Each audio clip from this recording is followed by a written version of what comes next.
Thank you, sir, for your heart-touching words. We now invite the Honorable Deputy Chief Minister of Andhra Pradesh, Shri Pawan Kalyan Garu, to the dais.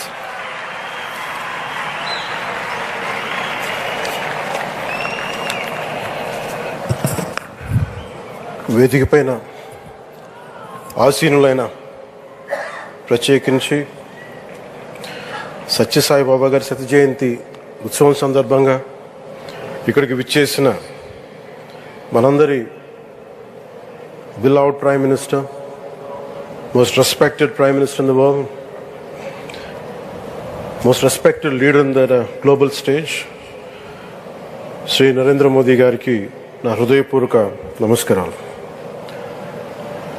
అలాగే తన అపారమైన అనుభవంతో రాష్ట్రాన్ని సమర్థవంతంగా నడిపిస్తున్న నాయకులు గౌరవ ముఖ్యమంత్రి శ్రీ చంద్రబాబు నాయుడు గారికి, భారతరత్న శ్రీ సచిన్ టెండూల్కర్ గారికి, శ్రీమతి ఐశ్వర్య రాయ్ బచ్చన్ గారికి, సోదరులు నారా లోకేష్ గారికి, వేదిక పైన ఆసీనులైన ప్రతి ఒక్కరికి, మంత్రివర్గానికి, బాబా గారు మహాసమాధి అయిన తర్వాత దాన్ని సమర్థవంతంగా నడిపిస్తున్న శ్రీ రత్నాకర్ గారికి, ప్రతి ఒక్కరికి పేరు పేరున నా హృదయపూర్వక నమస్కారాలు.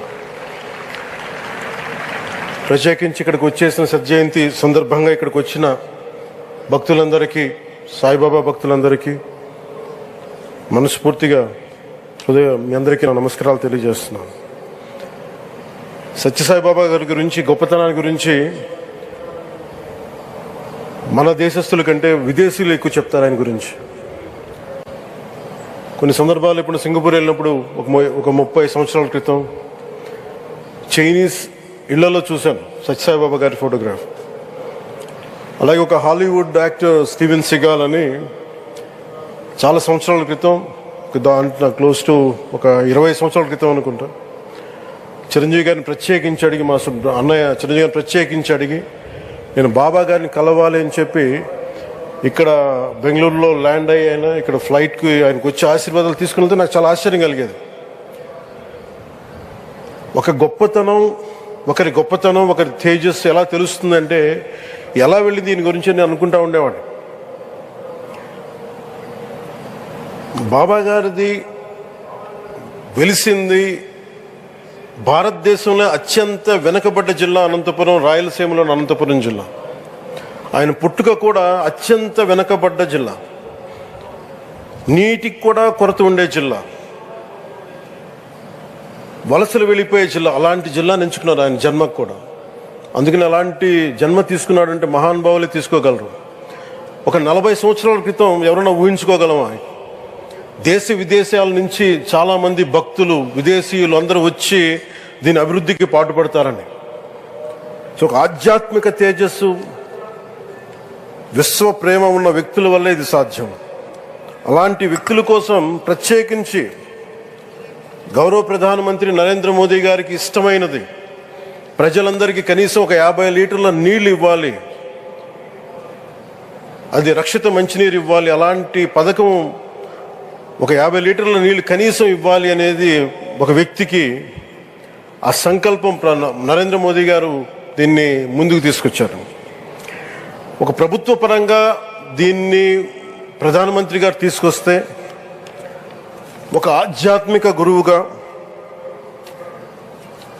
ఏ ప్రభుత్వం ఆలోచించినప్పుడు, ప్రభుత్వాలే దీని గురించి సగటు వ్యక్తికి నీరు ఎలా అందించాలనుకున్నప్పుడు దాన్ని ఆలోచించింది సత్యసాయిబాబా గారు ఆలోచించారు.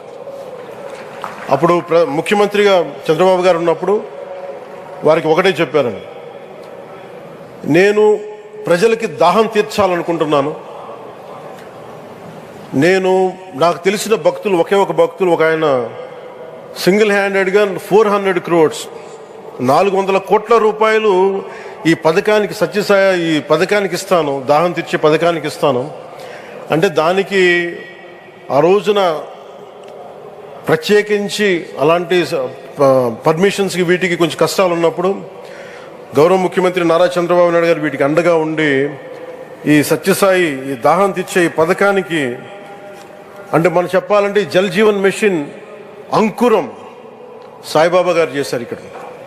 ఇది తమిళనాడులో కానీ తెలంగాణలో కానీ మిగతా అన్ని రాష్ట్రాల్లో కూడా ఈరోజు చేయగలుగుతున్నామంటే దానికి అంకురం సాయిబాబా గారు అందించారు. ఆయన సేవా తత్పరత ఆయనది. ఎవరెవరో ఎంతమందో ప్రభావితం చెందారో లెక్కలేదు.